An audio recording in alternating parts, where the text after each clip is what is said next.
ನಮಸ್ಕಾರ ವೀಕ್ಷಕರೇ, number one channel ಮುಖಾಂತರ ನಿಮಗೆ ಆತ್ಮೀಯವಾದ ಸ್ವಾಗತ ಬಯಸುತ್ತೇನೆ. ವೀಕ್ಷಕರೇ, ಪರಮ ಪೂಜ್ಯ ಮಲ್ಲಿಕಾರ್ಜುನ ಮಹಾಸ್ವಾಮಿಗಳ ಆಶೀರ್ವಾದದೊಂದಿಗೆ ನಾವಿಂದು ದೇವರ ಹಿಪ್ಪರಗಿ ಹೋಗ್ತಾ ಇದ್ದೀವಿ. ಬಿಜಾಪುರ ಜಿಲ್ಲೆ ದೇವರ ಹಿಪ್ಪರಗಿಯಲ್ಲಿ ಒಬ್ಬರು ಏನು ಸಾಧನೆ ಮಾಡಿದ್ದಾರೆ. ಈಗಾಗಲೇ ನಾವು ಯಾದಗಿರಿಯಲ್ಲಿ ಒಬ್ಬರ ಶಾಸಕರ ಬಗ್ಗೆ ಒಂದು ಯಾವ ರೀತಿ ಅವರು ಸಮಾಜ ಸೇವೆ ಮಾಡ್ತಾ ಇದ್ದಾರೆ, ಆ ಶಾಸಕರು ಸಹಿತ ಪರಮ ಪೂಜ್ಯ ಮಲ್ಲಿಕಾರ್ಜುನ ಮಹಾಸ್ವಾಮಿಗಳ ದರ್ಶನ ಪಡೆಯಲಿಕ್ಕೆ ಘಟಪ್ರಭಾಕ್ಕೆ ಬರೋರಿದ್ದಾರೆ.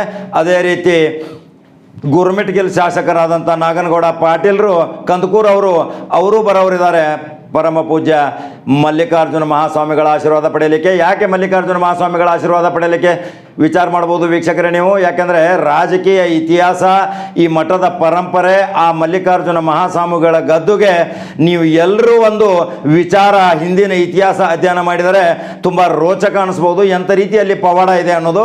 ಶ್ರೀಮತಿ ಭಾರತದ ಪ್ರಧಾನಮಂತ್ರಿ ಇಂದಿರಾ ಗಾಂಧಿ ಅವರು ಬಂದಿದ್ದು, ಮುಖ್ಯಮಂತ್ರಿ ಕರ್ನಾಟಕ ರಾಜ್ಯದ ಗುಂಡೂರಾವ್ ಬಂದಿದ್ದರು, ದೇವರಾಜ್ ಅರಸರು ಬಂದಿದ್ದರು, ಮಾಜಿ ಪ್ರಧಾನಿಗಳಾದಂಥ ದೇವೇಗೌಡರು ಬಂದು ಅಲ್ಲಿ ಆಶೀರ್ವಾದ ತೆಗೆದುಕೊಂಡು ಹೋಗಿದ್ದಾರೆ. ಅಲ್ಲಿ VS ಕೌಜಲ್ಗೆ ಸಭಾ ಅಧ್ಯಕ್ಷರು ಇದ್ದರು, ವೀರಪ್ಪ ಮೊಯ್ಲಿನ್ ಅಂತವ್ರು ಬಂದಿದ್ದರು. ಸನ್ಮಾನ್ಯ ಶ್ರೀ ರಾಜ್ಯದ ಒಂದು 7 ಸಾರಿ ಸತತ ಸಂಸತ್ ಸದಸ್ಯನಾಗಿ, ಸತತ ಮಂತ್ರಿಗಳಾಗಿ, ಕಾಂಗ್ರೆಸ್ದ ರೂವಾರಿಯಾಗಿ, ಒಂದು ಪರಿಶಿಷ್ಟ ಜಾತಿಯಿಂದ, ಮೀಸಲು ಕ್ಷೇತ್ರದಿಂದ, ಚಿಕ್ಕೋಡಿಯಿಂದ ಸತತವಾಗಿ ಆರಿಸಿ ಬರ್ತಿದ್ರು. ಅಂತ ಒಬ್ಬ ಮಹಾನೇತರ ಶಂಕರಾನಂದರು ಸಹಿತ ಈ ಮಠದ ಜೊತೆ ಅನ್ಯೋನ್ಯ ಸಂಬಂಧನ ಇಟ್ಕೊಂಡಿದ್ರು. ಪದೇ ಪದೇ ಬರ್ತಿದ್ರು ಪ್ರತಿ ಅಮಾವಾಸ್ಯೆಗೆ. ಅದೇ ರೀತಿಯಲ್ಲಿ ರತ್ನಮಾಲಾ ಸೌನೂರು ಮಾಜಿ ಸಚಿವೆ ಅವರು ಸಹಿತ ಬರ್ತಿದ್ರು.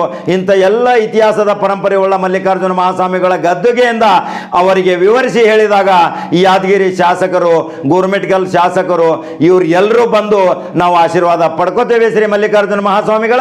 ಇದೊಂದು ಪವಾಡ ಕ್ಷೇತ್ರ ವೀಕ್ಷಕರೇ. ಆ ಕರ್ಮಭೂಮಿಯಿಂದ ನಾವು ಈ ಕಡೆ ಈಗ ದೇವರ ಹಿಪ್ಪರಗಿ ಶಾಸಕರು ಹೋಗ್ತಾ ಇದ್ದೀವಿ. ದೇವರ ಹಿಪ್ಪರಗಿ ಶಾಸಕ ನೋಡಿ, ಅಲ್ಲಿ ಒಂದು 1600 ಮತಗಳಿಂದ ಪರಾಭವಗೊಂಡಂಥ ರಾಜುಗೌಡ ಪಾಟೀಲರ ಬಗ್ಗೆ ನಾವು ಹೋಗ್ತಾ ಇದ್ದೀವಿ ವೀಕ್ಷಕರೇ. ಎಷ್ಟೊಂದು ವಿಸ್ಮಯಕಾರಿ ಘಟನೆ. ಆ ರಾಜುಗೌಡ ಪಾಟೀಲರು ಒಂದು JDS ಮತಕ್ಷೇತ್ರದಿಂದ ಎಂಥ ಸಹೃದಯಿ, ಕರುಣಾಮಯಿ, ಹೃದಯವಂತಿಕೆ, ಬಹಳ ಜನರನ್ನ ಸಂಕಟ ಕಾಲದಲ್ಲಿ ಎಷ್ಟೊಂದು ಜನರಿಗೆ ಊಟ ಉಪಚಾರ ಮಾಡಿ ಆಹಾರದ ಕಿಟ್ಗಳನ್ನ ಕೊಟ್ಟು ಒಂದು ಗ್ರಾಮ ಪಂಚಾಯಿತಿಯಿಂದ ಹಿಡಿದು ಒಂದು ಉನ್ನತ ಸ್ಥಾನಕ್ಕೆ, ಶಾಸಕ ಸ್ಥಾನಕ್ಕೆ ಬರುವಂಥ ಕೆಲವೇ ಸಮೀಪದಲ್ಲಿ ಕೇವಲ 1677 ಮತಗಳಿಂದ ಪರಾಭವಗೊಂಡಿದ್ದು ವಿಸ್ಮಯ ವೀಕ್ಷಕರೇ. ಯಾಕಂದರೆ ಕೊನೆ ಬಾರಿಗೆ ಅಲ್ಲಿ ಅವರು ಕೊನೆ ಗಳಿಗೆಯಲ್ಲಿ JDS ಟಿಕೆಟ್ ಅವರಿಗೆ ಅನೌನ್ಸ್ ಮಾಡಿದರು. ಪ್ರಚಾರದ ಕೊರತೆ ಇತ್ತು. ಆ ಪ್ರಚಾರದ ಕೊರತೆ ಇದ್ದಾಗ ಅವರು ಒಂದು ಸ್ವಲ್ಪ ಪ್ರಚಾರದ ಹಿನ್ನಡೆ ಆಯಿತು. ಆವಾಗ ಅವರಿಗೆ ಒಂದು 1677 ಮತಗಳಿಂದ ಪರಾಭವಗೊಂಡಂಥ ಪರಿಸ್ಥಿತಿ ನಿರ್ಮಾಣ ಆಯಿತು. ಉತ್ತರ ಕರ್ನಾಟಕದಲ್ಲಿ JDS ಪ್ರಬಲಶಾಲಿಯಾಗಿ ಬೆಳೆಸಿದಂಥ ಆ ರಾಜು ಗೌಡ ಪಾಟೀಲ್, ಕಂದಕೂರು ಶರಣಗೌಡ, ನಾಗನಗೌಡ ಇವರು ಎಲ್ಲರೂ JDS ದಲ್ಲಿ ಉತ್ತರ ಕರ್ನಾಟಕದಲ್ಲಿ ಇನ್ನು ಮುಂದೆ ಇವರು ಪ್ರಭಾವಶಾಲಿಯಾಗಿ ಶಾಸಕರಾಗಿ ಹೊರಹೊಮ್ಮುವುದರಲ್ಲಿ ಸಂದೇಹ ಇಲ್ಲ ವೀಕ್ಷಕರೇ. ಯಾಕೆಂದರೆ ಉತ್ತರ ಕರ್ನಾಟಕದ ಬಗ್ಗೆ ಕುಮಾರಸ್ವಾಮಿ ಮತ್ತು ಎಚ್ ಡಿ ದೇವೇಗೌಡರು ಆಲಮಟ್ಟಿ ಡ್ಯಾಮ್ಗೆ ಸಾವಿರಾರು ಕೋಟಿ ರೂಪಾಯಿ ಕೊಟ್ಟಂತ, ಅನೇಕ ರೀತಿಯ ಪ್ರಮುಖ ಯೋಜನೆಗಳನ್ನ ಕೊಟ್ಟಂತ, ಉತ್ತರ ಕರ್ನಾಟಕಕ್ಕೆ ಬೆಳಗಾವಿಗೆ ಸುವರ್ಣ ಸೌಧವನ್ನು ಕಟ್ಟಿದಂತ ಇಂಥ ಒಬ್ಬ ಮಹಾನ್ ವ್ಯಕ್ತಿಗಳ ಪರವಾಗಿ ರಾಜುಗೌಡ ಪಾಟೀಲ್ ಅವರು ಕಾರ್ಯ ಮಾಡ್ತಾ ಇದ್ದಾರೆ. ಅವರ ಸಹಪಾಠಿಗಳಾದಂಥ, ಅವರ ಆಪ್ತ ಸಹಾಯಕರಾಗಿ ಕೆಲಸ ಮಾಡಿದಂಥ ಮಾದೇಗೌಡ ಗುಡ್ದಿನಿ ಯುವಕರು ಒಂದು ಯುವಕರ ಪಡೆಯನ್ನು ತಯಾರು ಮಾಡ್ತಾ ಇದ್ದಾರೆ. ಅಲ್ಲಿ ಎಲ್ಲರೂ ಸಕ್ರಿಯವಾಗಿ JDS ಕಾರ್ಯಕರ್ತರಾಗಿ ಒಂದು ಕೆಲಸ ಮಾಡ್ತಾ ಇದ್ದಾರೆ. JDS ಅನ್ನೋದಕ್ಕಿಂತ ಸಮಾಜದಲ್ಲಿ ಒಂದು ಮುಖಿಯಾಗಿ, ಸಮಾಜದಲ್ಲಿ ಒಂದು ಸಂಕಟ ಬಂದವರಿಗೆ ಒಂದು ಒಳ್ಳೆಯ ಅಭಿರುಚಿ, ಒಳ್ಳೆಯ ಒಂದು ಕಾರ್ಯಗಳನ್ನ ಮಾಡ್ತಾ ಇರುವಂಥ ಈ ಎಲ್ಲ ಒಂದು ಯುವಕರ ಪಡೆ ಅಲ್ಲಿ ತಯಾರಾಗ್ತಾ ಇದೆ. ಇನ್ನು ಮುಂದೆ ಬರುವ ಚುನಾವಣೆಯಲ್ಲಿ ಅಲ್ಲಿ JDS ಬಾವುಟ ಹಾರಿಸಲಿಕ್ಕೆ ಶತ ಪ್ರಯತ್ನ ಮಾಡ್ತಾ ಇದ್ದಾರೆ. ಸಮೀಪದಲ್ಲಿ ಸೋತಿದ್ದಾರೆ, ಇನ್ನು ಸಮೀಪದಲ್ಲಿ ಗೆಲ್ಲುವಂಥ ಪರಿಸ್ಥಿತಿ ನಿರ್ಮಾಣ ಆಗುತ್ತೆ ವೀಕ್ಷಕರೇ. ನೋಡಿ ವೀಕ್ಷಕರೇ, ಅವರು ಮಾಡಿದ ಸಾಧನೆಗಳು ಯಾವ ರೀತಿ ಅವರು ಸಾಧನೆಗಳನ್ನ ಮಾಡಿದ್ದಾರೆ ಸಂಪೂರ್ಣ ದೃಶ್ಯದೊಂದಿಗೆ ನಮ್ಮ ನಂಬರ್ ಒನ್ ಚಾನಲಲ್ಲಿ ನೋಡಬಹುದು. ಯಾಕೆಂದರೆ ಕೆಲವು ವಾಣಿ ಹೇಳ್ತಾ ಇದ್ದೀನಿ ನೋಡಿ ವೀಕ್ಷಕರೇ. ಮೋಸ ಮಾಡಿ ಗೆದ್ದವರು ಉದ್ಧಾರ ಆಗಿದ್ದು ಚರಿತ್ರೆಯಲ್ಲಿ ಇಲ್ಲ, ನ್ಯಾಯದಿಂದ ಪಡೆದವರು ಸೋತಿದ್ದು ಇತಿಹಾಸದಲ್ಲಿ ಇಲ್ಲ. ಇಂಥವೆಲ್ಲ ಒಂದು ವಾಕ್ಯಗಳೊಂದಿಗೆ ರಾಜುಗೌಡ ಪಾಟೀಲ್ ಅವರು ಕೆಲಸ ಮಾಡ್ತಾ ಇದ್ದಾರೆ. ದುಡ್ಡಿದ್ದರೆ ಜಗತ್ತಿನಲ್ಲಿ ಎಲ್ಲ ಬೇಕಾದರೂ ಜಾಗ ತಗೋಬಹುದು, ಆದರೆ ಸ್ಮಶಾನದಲ್ಲಿ ಜೀವ ಕೊಟ್ಟೆ ಜಾಗ ತಗೋಬೇಕು. ಇದು ಆ ಜಗತ್ತು ಸೃಷ್ಟಿದ ಸೃಷ್ಟಿಕರ್ತನ ನಿಯಮ ವೀಕ್ಷಕರೇ. ಜೀವನದಲ್ಲಿ ಹಣದ ಕೊರತೆ ಇದ್ದರೂ ಪರವಾಗಿಲ್ಲ, ಗುಣದ ಕೊರತೆ ಮಾತ್ರ ಇರಬಾರ್ದು. ಯಾಕೆಂದರೆ ಹಣವನ್ನು ಬೇರೆಯವರಿಂದ ಕೇಳಿ ಪಡೆಯಬಹುದು, ಆದರೆ ಗುಣವನ್ನು ಕೇಳಿ ಪಡೆಯಲು ಸಾಧ್ಯವಿಲ್ಲ. ಮನುಷ್ಯ ಕಷ್ಟಗಳನ್ನು ಅನುಭವಿಸಲೇಬೇಕು. ಕಷ್ಟ ಇರದಿದ್ದರೆ ಯಶಸ್ಸು ಸಿಕ್ಕಾಗ ಸಂಭ್ರಮಿಸೋಕೆ ಸಾಧ್ಯವೇ ಇಲ್ಲ. ವೀಕ್ಷಕರೇ, ಇಂಥ ಒಬ್ಬ ಅತ್ಯುತ್ತಮ ಒಂದು ರಾಜುಗೌಡ ಪಾಟೀಲರು ಈ ದೇವರಿಪ್ಪರಿಗೆಯಲ್ಲಿ ಯಾವ ರೀತಿ ಕೆಲಸ ಮಾಡಿದ್ದಾರೆ, ಅವರಿಗೆ ಶಾಸಕ ಆಗಲಿಕ್ಕೆ ಸಂಪೂರ್ಣ ಅಲ್ಲಿಯ ಜನತೆ ಯಾವ ರೀತಿ ತಮ್ಮ ಅಭಿಪ್ರಾಯಗಳನ್ನ ಹೇಳಿದ್ದಾರೆ, ಯಾವ ರೀತಿಯ ಅಲ್ಲಿಯ ಸುದ್ದಿಗಳನ್ನ ಅವರು ಬಿತ್ತರಿಸಿ ಹೇಳಿದ್ದಾರೆ, ಅವರು ಯಾವ್ಯಾವ ರೀತಿಯ ಕಾರ್ಯಕ್ರಮಗಳನ್ನ ಮಾಡಿದ್ದಾರೆ, ಅವು ಎಲ್ಲ ನೀವು ದೃಶ್ಯದಲ್ಲಿ ನೋಡಬಹುದು. ಊಟ ಉಪಚಾರದ ವ್ಯವಸ್ಥೆ, ಸಂಕಟದಲ್ಲಿ ಕೋವಿಡ್ ಇದ್ದಾಗ ಮಾಸ್ಕ್ಗಳನ್ನ ಹಂಚಿದ್ದು, ಆಶಾ ಕಾರ್ಯಕರ್ತರ ಜೊತೆ ಅನನ್ಯ ಸಂಬಂಧವನ್ನು ಇಟ್ಟುಕೊಂಡಂತ ಒಬ್ಬ ಮಹಾನ ರಾಜುಗೌಡ ಪಾಟೀಲ್ ಅವರ ಸಂಪೂರ್ಣ ಚಿತ್ರ ಇವತ್ತು ದೇವರ ಹಿಪ್ಪರಿಗೆಯ ಕಂಪ್ಲೀಟ್ ಸ್ಟೋರಿ ತೋರಿಸ್ತಾ ಇದ್ದೀವಿ. ವೀಕ್ಷಕರೇ, ಈ ವಿಡಿಯೋ ನಿಮಗೆ ಹೇಗೆ ಅನಿಸ್ತು ಅದರ ಕಂಪ್ಲೀಟ್ ನೀವು ನಮಗೆ ನಿಮ್ಮ ಅನಿಸಿಕೆಯನ್ನು ನಮ್ಮ ಕಮೆಂಟ್ ಬಾಕ್ಸ್ದಲ್ಲಿ ತಿಳಿಸಿ ವೀಕ್ಷಕರೇ. ಯಾಕೆಂದರೆ ನೋಡಿ, ಆ ರಾಜುಗೌಡ ಪಾಟೀಲ್ರ ಜೊತೆ ಒಬ್ಬ ಯುವಕ ಇದ್ದಾನೆ. ಆ ಯುವಕ ಎಷ್ಟೊಂದು ಅದ್ಭುತ ಕಾರ್ಯಗಳನ್ನು ಮಾಡ್ತಾ ಅಲ್ಲಿ ಎಷ್ಟೊಂದು ಯುವಕರ ಒಂದು ಸಂಘಟನೆಯನ್ನೇ ಒಂದು ಸಂಘಟಿಸ್ತಾ ಇದ್ದಾನೆ. ಮಾದೇಗೌಡ ಗುಡ್ದಿನ್ನಿ ಅಂತ ಬಿಜಾಪುರ ಈ ಹುಡುಗ ಈ ಚಡ್ಚನಲ್ಲ, ಇದು ದೇವರಿಪ್ಪರಿಗೆಯಲ್ಲಿ ಯಾವ ರೀತಿ ಸಂಘಟನೆ ಮಾಡ್ತಾ ಇದ್ದಾನೆ. ಈ ಮಾದೇಗೌಡ ಗುಡ್ದಿನ್ನಿ ಇವರು ಎಲ್ಲರ ಒಂದು ಯುವಕರ ಪಡೆನೇ ಇದೆ, ಒಂದು ಯುವತಿಯರ ಪಡೆ ಇದೆ, ವಿದ್ಯಾರ್ಥಿ ಒಂದು ಸಂಘಟನೆ ಮಾಡ್ಕೊಂಡಿದ್ದಾರೆ. ಒಳ್ಳೆಯ ರೀತಿಯ ಒಂದು ಸಣ್ಣ ವಯಸ್ಸಿನಲ್ಲಿ ಎಲ್ಲರೂ ಕೂಡಿ ಅಲ್ಲಿ ರಾಜುಗೌಡ ಪಾಟೀಲ್ರನ್ನ ಕೈ ಬಲಪಡಿಸಲಿಕ್ಕೆ ಬಹಳ ಒಳ್ಳೆಯ ಕೆಲಸ ಮಾಡ್ತಾ ಇದ್ದಾರೆ. ಅವರಲ್ಲಿ ಹಣಕಾಸಿನ ಪರಿಸ್ಥಿತಿ ಕಡಿಮೆ ಇರ್ಬೋದು, ಆದರೆ ಅವರ ಹೃದಯ ಮಾತ್ರ ವಿಶಾಲ. ವೀಕ್ಷಕರೇ, ಆ ಹೃದಯವಂತ ಇಂಥ ರಾಜುಗೌಡ ಪಾಟೀಲರ ಸುದ್ದಿ ಬಿತ್ತರಿಸಲಿಕ್ಕೆ ನಮ್ಮ ನಂಬರ್ 1 ಚಾನಲ್ ಆ ತಂಡ ಅಲ್ಲಿ ಹೋಗಿತ್ತು. ಅದರ ಕಂಪ್ಲೀಟ್ ಸ್ಟೋರಿ ತಾವು ನೋಡಬಹುದು ವೀಕ್ಷಕರೇ, ಯಾವ ರೀತಿ ಕೆಲಸ ಮಾಡಿದ್ದಾರೆ. ನಂಬರ್ 1 ಚಾನಲ್ ಫಾಲೋ ಮಾಡೋದನ್ನ ಮರೆಯಬೇಡಿ. ನಂಬರ್ 1 ಚಾನಲ್ ನೀವು ಸಬ್ಸ್ಕ್ರೈಬ್ ಆಗೋದನ್ನ ಮರೆಯಬೇಡಿ ವೀಕ್ಷಕರೇ. ವಿಸ್ತಾರವಾದ ಚಾನಲ್, ಉತ್ತರ ಕರ್ನಾಟಕದ ಪ್ರಮುಖ ಚಾನಲ್. ಉತ್ತರ ಕರ್ನಾಟಕದಿಂದ ನೀವು ಸಹಾಯ ಸಹಕಾರ ಮಾಡಿ ಈ ಚಾನಲ್ ಅನ್ನು ಸಂಪೂರ್ಣವಾಗಿ ಬೆಳೆಸ್ತೀರಿ ಎಂದು ನಂಬಿದ್ದೇನೆ ವೀಕ್ಷಕರೇ. ನಮಸ್ಕಾರ. ಶ್ರೀ ಸಾಯಿ ಗಣಪತಿ ಜ್ಯೋತಿಷ್ಯ ಮಂದಿರ. ನಿಮ್ಮ ಯಾವುದೇ ರೀತಿ ಕಷ್ಟಕರವಾದ ಸಮಸ್ಯೆ ಇದ್ದರೆ ಕೊಳ್ಳೇಗಾಲದ ದೈವಶಕ್ತಿ ಹಾಗೂ ಮಂತ್ರಶಕ್ತಿಯಿಂದ 5 ದಿನಗಳಲ್ಲಿ ಪರಿಹಾರ ಮಾಡಿಕೊಡುತ್ತಾರೆ. ಮಕ್ಕಳ ವಿದ್ಯಾಭ್ಯಾಸದಲ್ಲಿ ತೊಂದರೆ, ಉದ್ಯೋಗ ಅಡಚಣೆ, ಮದುವೆ ವಿಚಾರದಲ್ಲಿ ವಿಘ್ನ, ವ್ಯಾಪಾರ ನಷ್ಟ, ಸಂತಾನ ಫಲ ಇಲ್ಲದಿದ್ದರೆ, ಆರೋಗ್ಯದಲ್ಲಿ ತೊಂದರೆ, ಗಂಡ ಹೆಂಡತಿ ಕಲಹ, ಡಿವೋರ್ಸ್ ಪ್ರಾಬ್ಲಮ್, ಸಾಲ ಬಾಧೆ, ಸ್ತ್ರೀ ವಶೀಕರಣ ಹಾಗೂ ಪುರುಷ ವಶೀಕರಣ ನಿಮ್ಮ ಇಷ್ಟಾರ್ಥ ಪ್ರಕಾರ ಮಾಡಿಕೊಡುತ್ತಾರೆ. ನಿಮ್ಮ ಮನಸ್ಸಿನಲ್ಲಿ ಯಾವುದೇ ರೀತಿ ಗುಪ್ತ ಸಮಸ್ಯೆ ಇದ್ದರೆ, ಯಾರಿಗೂ ಹೇಳ್ಕೊಳಕಾಗದೆ ಮಾನಸಿಕವಾಗಿ ನಿಮ್ಮ ಜೀವನದಲ್ಲಿ ನೀವು ಜಿಗುಪ್ಸೆ ಹೊಂದಿದರೆ, ಕೊಳ್ಳೇಗಾಲದ ಮಂತ್ರಶಕ್ತಿಯಿಂದ 5 ದಿನಗಳಲ್ಲಿ ಪರಿಹಾರ ಶತಸಿದ್ಧ. ಅಸಾಧ್ಯವಾದದ್ದು ಇಲ್ಲಿ ಸಾಧ್ಯ. ಗುರುಜಿ ಅವರನ್ನು ನೇರವಾಗಿ ನಿಮ್ಮ ಮನೆಗೆ ಬಂದು ಭೇಟಿ ಮಾಡಬಹುದು.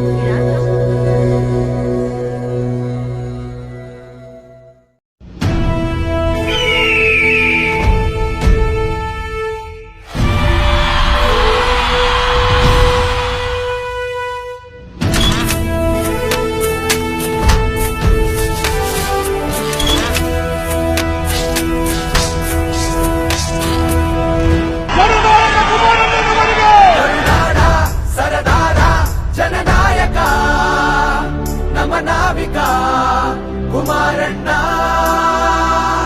ರಾಷ್ಟ್ರಾನ ಮುನ್ನಡೆಸಲು ನೀ ಕಾರಣ ಕುಮಾರಣ್ಣ.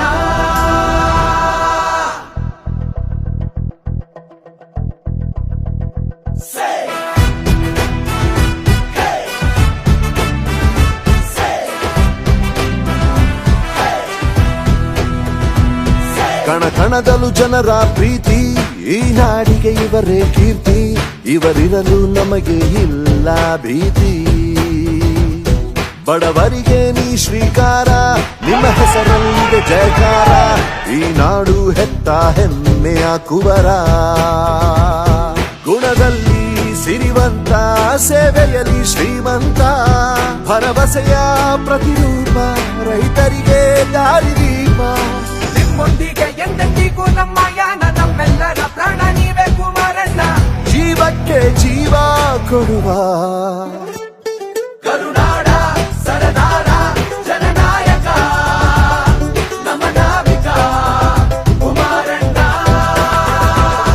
ರಾಷ್ಟ್ರಾನ ಮುನ್ನಡೆಸಲು ನೀ ಕಾರಣ ಕುಮಾರಣ್ಣ.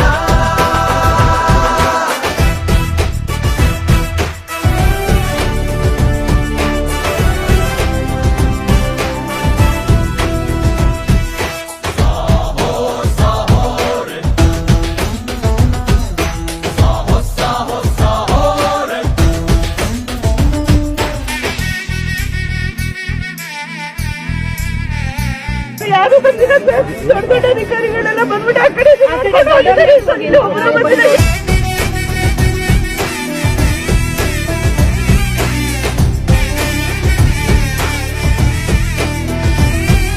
ಸ್ವಾರ್ಥವೇ ಇಲ್ಲದ ಎಲ್ಲರ ಬಾಂಧವ, ಕರುಣನೆ ಮೆಚ್ಚುವ ಕರುಣೆ ಉಳ್ಳವ.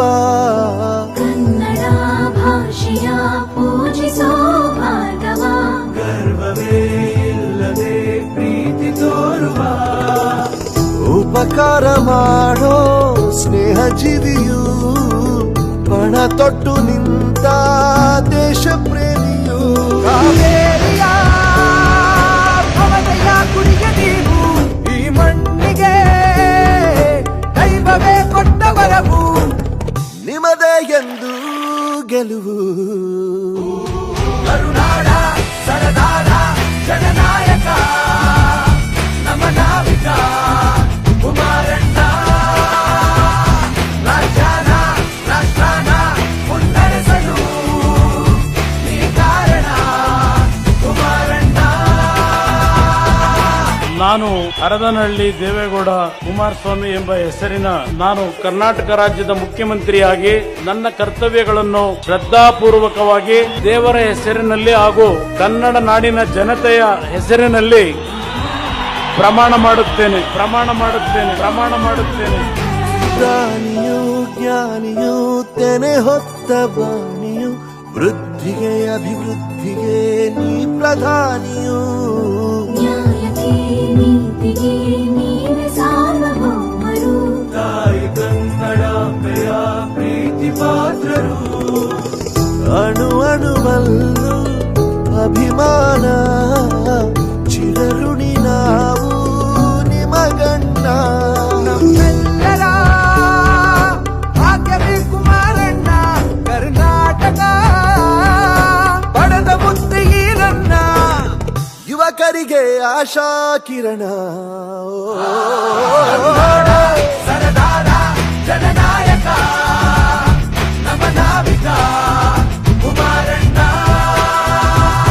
ರಾಜ್ಯಾನ ರಾಷ್ಟ್ರಾನ ಮುನ್ನಡೆಸಲು ನೀ ಕಾರಣ ಕುಮಾರಣ್ಣ.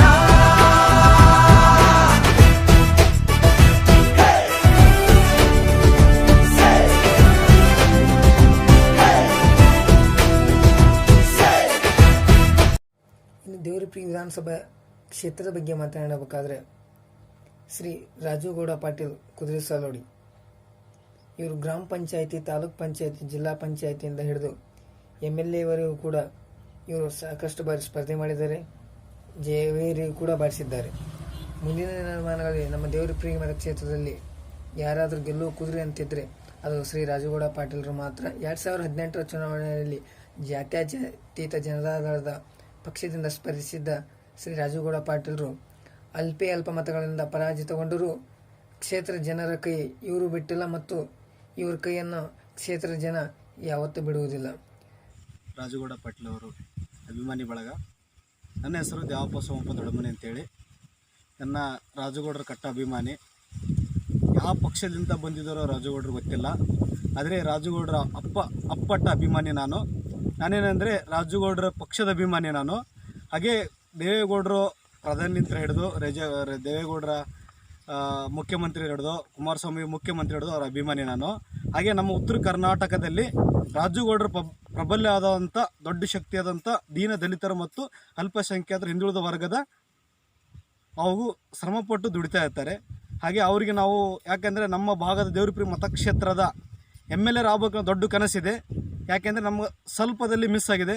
ಯಾಕೆಂದರೆ ಮುಂದಿನ 2031 ಏನಿದೆಯಲ್ಲ, 23 ಏನಿದೆಯಲ್ಲ, ಅವಾಗೆ ರಾಜುಗೌಡರು ಕಟ್ಟ ಶಾಸಕರಾಗೇ ಆಗ್ತಾರೆ ಅಂತೇಳಿ ನಾನು ಅವರ ಬಗ್ಗೆ ನನ್ನ ಅಭಿಪ್ರಾಯ ಇದೆ. ಹಾಗೂ ರಾಜುಗೌಡರು ಯಾವಾಗಲೂ ನಮ್ಮಿಂದೆ ಯಾವಾಗಲೂ ಶ್ರಮ ಇದ್ದಾರೆ. ಅವ್ರಿಗಾಗಿ ನಾವು ದುಡಿಬೇಕು. ಅವರು ಮುಂದಿನ ಏನಿದೆಯಲ್ಲ ನಮ್ಮ ಈ ದೇವರಪಿ ಮತಕ್ಷೇತ್ರದಲ್ಲಿ ನಾವು JDS ನಾವು ತಂದೆ ತರ್ತೀವಿ ಅಂತೇಳಿ ನಾವು ರಾಜುಗೌಡರಿಗೆ ನಾವು ಹೆಮ್ಮೆದಿಂದ ಹೇಳಿಕೊಳ್ಳುತ್ತೇವೆ. ಜೈ JDS, ಜೈ ರಾಜುಗೌಡ. ಸಮಸ್ತ ಎಲ್ಲ ಪತ್ರಿಕಾ ಮಾಧ್ಯಮದವರಿಗೂ ನಮಸ್ಕಾರಗಳು ತಿಳಿಸ್ತಾ, ಅದೇ ರೀತಿಯಾಗಿ ಎಲ್ಲ ಸಮಸ್ತ ಕರ್ನಾಟಕದ ಕನ್ನಡ ಮನಸ್ಸುಗಳಿಗೂ ಕೂಡ ನಮಸ್ಕಾರಗಳನ್ನು ತಿಳಿಸುತ್ತಾ, ಇವತ್ತಿನ ಮುಖ್ಯ ಉದ್ದೇಶ ಏನಂದ್ರೆ ಕರ್ನಾಟಕ ರಾಜ್ಯದ ವಿಜಯಪುರ ಜಿಲ್ಲೆಯ ದೇವರಿಪ್ಪರಿಗೆ ಮತಕ್ಷೇತ್ರದ ಏನು JDS ಅಭ್ಯರ್ಥಿಯಾಗಿರ್ತಕ್ಕಂಥ ರಾಜುಗೌಡ ಪಾಟೀಲ್ ಅವರ ಜೀವನದ ಒಂದು ಚರಿತ್ರೆಯ ಆಗು ಹೋಗುಗಳ ಒಂದು ಸಂದೇಶವನ್ನು ಪಬ್ಲಿಕ್ ಮಾಡ್ತಿದ್ದೇವೆ. ಇವತ್ತು ಅವರ ಜೀವನ ಚರಿತ್ರೆ ಪ್ರಪ್ರಥಮ ಬಾರಿಗೆ ಅವರು ಗ್ರಾಮ ಪಂಚಾಯಿತಿಯಿಂದ ಚುನಾವಣೆಯನ್ನು ಸ್ಪರ್ಧೆ ಮಾಡಿ ಗೆಲುವನ್ನು ಸಾಧಿಸಿದ್ದರು. ಅದೇ ರೀತಿಯಾಗಿ 2ನೇ ಬಾರಿಯಾಗಿ ತಾಲೂಕು ಪಂಚಾಯಿತಿ ಪಕ್ಷೇತರ ಅಭ್ಯರ್ಥಿಗೆ ಯಾವಾಗೂ ಕೂಡ ಅವರು ಗೆಲುವನ್ನು ಸಾಧಿಸಿದರು. ಅದೇ ರೀತಿಯಾಗಿ 3ನೇ ಬಾರಿಯಾಗಿ BJP ಎಂದು ಟಿಕೆಟ್ನಿಂದ ಜಿಲ್ಲಾ ಪಂಚಾಯಿತಿ ಕುದುರೆ ಸಾಲೋಡಿಗೆಯಿಂದ ಸ್ಪರ್ಧೆ ಮಾಡಿ ಆವಾಗಲೂ ಕೂಡ ಅವರು ಸ್ಪರ್ಧೆಯನ್ನು 3ನೇ ಬಾರಿಗೆ ಗೆಲುವನ್ನು ಸಾಧಿಸಿದರು. ಇವರ ಗೆಲುವನ್ನು ನೋಡಿ ಇದು ಯಡಿಯೂರಪ್ಪನವರು 2013ರಲ್ಲಿ ಏನು KJPಯನ್ನು ಪಕ್ಷವನ್ನು ಕಟ್ಟಿದ್ದರು. ಆ KJP ಪಕ್ಷದಿಂದ 2013ರಲ್ಲಿ ಸುಮಾರು 25,000 ಮತಗಳನ್ನು ಪಡೆದುಕೊಂಡು ಸೋಲನ್ನು ಅನುಭವಿಸಿದರು. ಅದೇ ರೀತಿಯಾಗಿ 2014ರ ಲೋಕಸಭಾ ಚುನಾವಣೆಯಲ್ಲಿ ಮತ್ತೆ ಯಡಿಯೂರಪ್ಪನವರು BJP ಪಕ್ಷಕ್ಕೆ ಸೇರ್ಪಡೆಯಾಗಿ ರಾಜುಗೌಡರನ್ನು ವಿಜಯಪುರ ಜಿಲ್ಲಾ ಉಪಾಧ್ಯಕ್ಷರನ್ನಾಗಿ ಮತ್ತೆ ಆಯ್ಕೆ ಮಾಡುತ್ತಾರೆ. 2018ರ ಚುನಾವಣೆಯಲ್ಲಿ ಅವರಿಗೆ ಟಿಕೆಟ್ BJPಯಿಂದ ಕೈ ತಪ್ಪುತ್ತಿ ಯಡಿಯೂರಪ್ಪನವರು ಕೊಟ್ಟ ಮಾತಿಗೆ ತಪ್ಪಿ ರಾಜುಗೌಡರಿಗೆ ಟಿಕೆಟನ್ನು ತಪ್ಪಿರುತ್ತದೆ. ಅದೇ ರೀತಿಯಾಗಿ ರಾಜುಗೌಡರ ಏನು ಸಮಸ್ತ ಅಭಿಮಾನಿ ಬಳಗದ ಒಂದು ಏನು ಆಸೆ ಇತ್ತು, ರಾಜುಗೌಡರು ಈ ಕ್ಷೇತ್ರಕ್ಕೆ ಶಾಸಕರಾಗಿ ಬಂದರೆ ಎಲ್ಲ ಹಳ್ಳಿಗಳಿಗೆ ಕುಡಿಯುವ ನೀರಿನ ಸಮಸ್ಯೆ ಬಗೆಹರಿಬೋದು. ಅದೇ ರೀತಿಯಾಗಿ ದೀನ ದಲಿತರಿಗೆ ಮತ್ತು ಯುವಕರಿಗೆ ಏನು ಉದ್ಯೋಗ ಸಿಗ್ಬೋದು ಅಂತಕ್ಕಂಥ ಆಸೆಯನ್ನು ಇಟ್ಕೊಂಡಿದ್ದರು. ಆ ಎಲ್ಲ ಆಸೆಗಳು ನಿರಾಶೆ ಆಗಿದ್ದವು ಟಿಕೆಟ್ ತಪ್ಪಿದಿಂದ.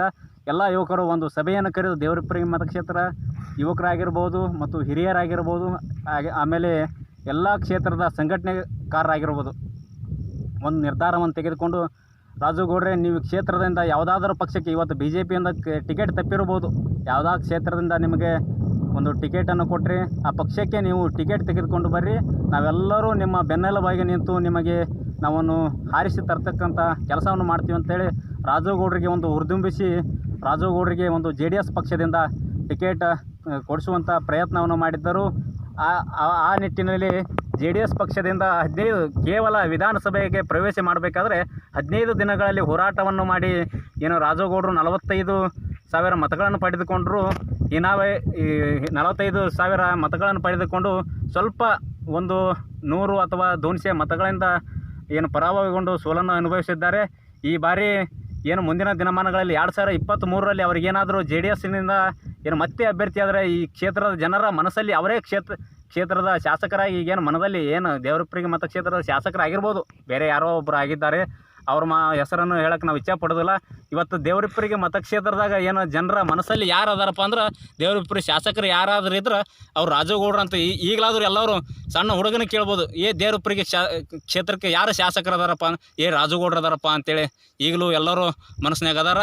ಮುಂದಿನ ದಿನಮಾನದಾಗ ಅವ್ರು 2023ರಲ್ಲಿ JDS ಅಭ್ಯರ್ಥಿಯಾಗಿ ಅವರು ಕ್ಷೇತ್ರಕ್ಕೆ ಆಯ್ಕೆ ಆಗಲಿ ಅಂತಕ್ಕಂಥ ನನ್ನ ಅನಿಸಿಕೆ ಇದೆ. ಈ ನನ್ನ ಅನಿಸಿಕೆ ಹೇಳಿ ನನ್ನ ಮಾತುಗಳನ್ನು ಮುಗಿಸಿದ್ದು.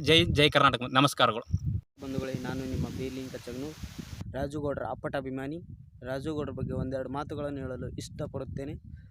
ರಾಜುಗೌಡರೆಂದರೆ ನೇರ ನುಡಿ ಮಾತುಗಾರರು, ಛಲಗಾರರು, ಹೋರಾಟಗಾರರು, ಯುವ ನಾಯಕರು, ಪ್ರತಿಭಾವಂತರು, ರೈತಪರ ಹೋರಾಟಗಾರರು, ರೈತರ ಬೆನ್ನೆಲುಬಾಗಿ ನಿಲ್ಲುವಂಥ ಧೀಮಂತ ನಾಯಕರು, ದೇವರಿಪ್ಪರಿಗೆ ಮತಕ್ಷೇತ್ರದ ಅಭಿವೃದ್ಧಿಯತ್ತ ಒಯ್ಯುವಂಥ ಒಳ್ಳೆಯ ವ್ಯಕ್ತಿ,